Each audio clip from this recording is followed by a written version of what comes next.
हरे कृष्णा। श्रीमद् भागवतम अध्याय 1 मुनियों की जिज्ञासा।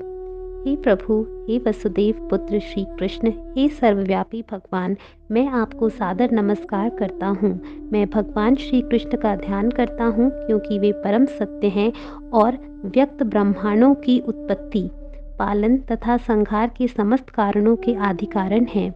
वे प्रत्यक्ष तथा अप्रत्यक्ष रूप से सारे जगत से अवगत रहते हैं और वे परम स्वतंत्र हैं क्योंकि उनसे परे अन्य कोई कारण है ही नहीं। उन्होंने ही सर्वप्रथम आदि जीव ब्रह्मा जी के हृदय में वैदिक ज्ञान प्रदान किया। उन्हीं के कारण बड़े बड़े मुनि तथा देवता उसी तरह मोह में पड़ जाते हैं जिस प्रकार अग्नि में जल या जल में स्थल देखकर कोई माया के द्वारा मोहग्रस्त हो जाता है। उन्हीं के कारण ये सारे भौतिक ब्रह्मांड जो प्रकृति के 3 गुणों की प्रतिक्रिया के कारण अस्थायी रूप से प्रकट होते हैं, वास्तविक लगते हैं जबकि ये अवास्तविक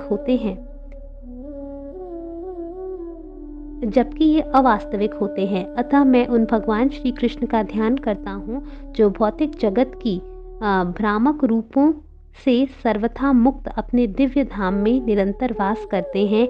मैं उनका ध्यान करता हूँ क्योंकि वे ही परम सत्य हैं।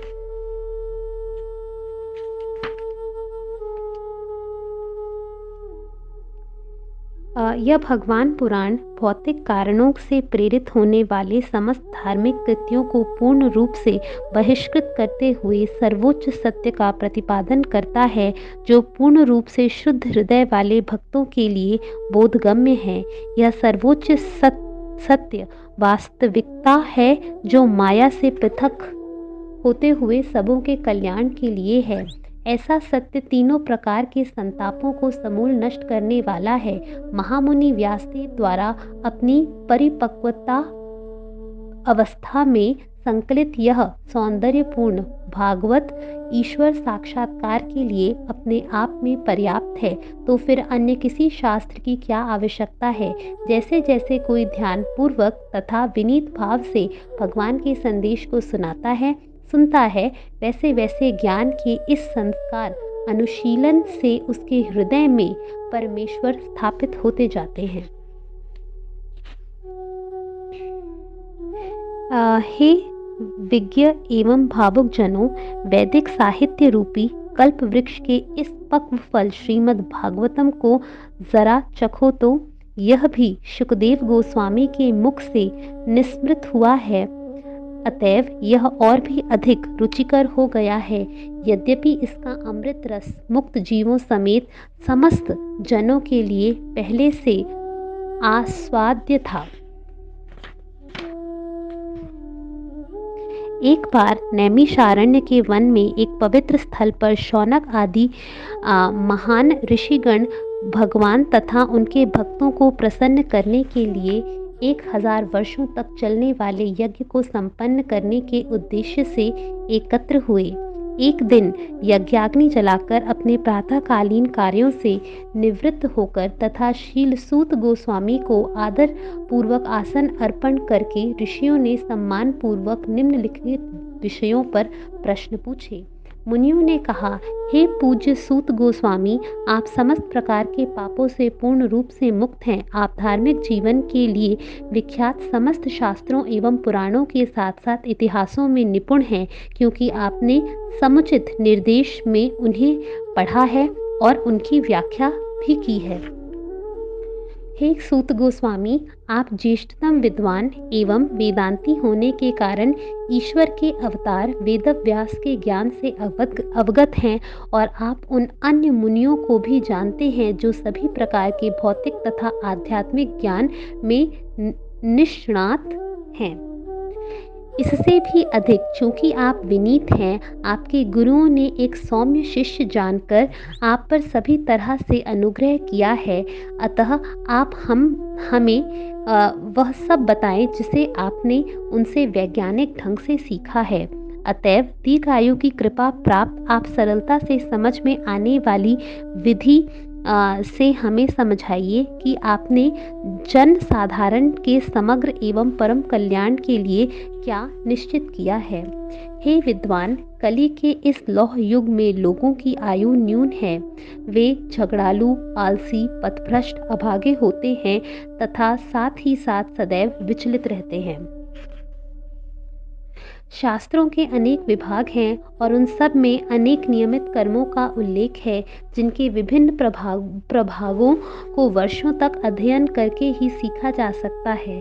अतः हे साधु, कृपया आप इन समस्त शास्त्रों का सार चुनकर समस्त जीवों के कल्याण हेतु समझाइए, जिससे उस उपदेश से उनके हृदय पूरी तरह तुष्ट हो जाएं। हे सूत गोस्वामी, आपका कल्याण हो।